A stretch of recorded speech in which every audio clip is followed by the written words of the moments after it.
الناس، يعني دايما السؤال اللي الناس بتساله كتير قوي يمكن على السوشيال ميديا في العيادات، واكيد حضرتك بتشوفي ده، هو نحت الجسم عالي التحديد او الهاي ديفينيشن لايبوسكالبتشر ده ينفع اي حد؟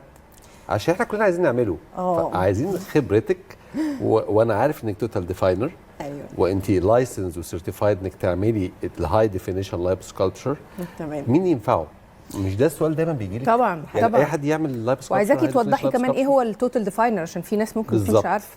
التوتال ديفاينر از accreditation باي الفريدو هويس. ده اكبر جراح تقريبا من اوائل الناس اللي اشتغلوا في نحت الجسم. هو اللي اخترع قصه نحت الجسم رباعي الابعاد والهاي ديفينيشن والقصه دي. حضرتك يعني خدتي كورسات معاه او اتعلمتي على ايديه؟ اكزاكتلي. تمام. ده من بقاله سنه تقريبا. الاكريديتيشن دي فرقت معايا قوي في الريزلتس بتاعتي، فرقت في الامان للبيشنتس، لانه ازاي تعملي عمليه كبيره زي دي وفي الاخر البيشنت يبقى في سيف، دي حاجه مهمه قوي.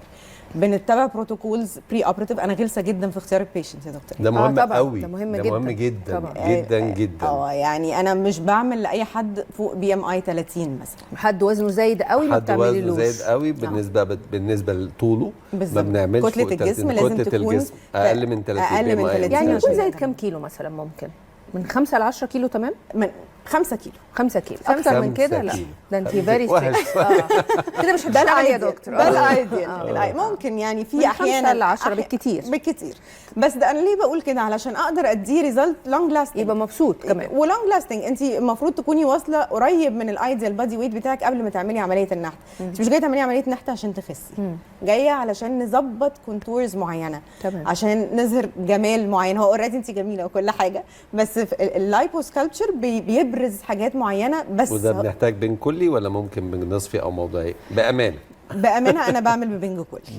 بنج كلي اريح ليكي وللعيان. ليا والعين. اتس ا لونج بروسيجر، يعني فتره طويله في الاوضه. احنا مدتها قد ايه افريج؟ يعني بنتكلم في 4 to 6 hours لو بنعمل 360 لايبوسكالبتشر. اوكي.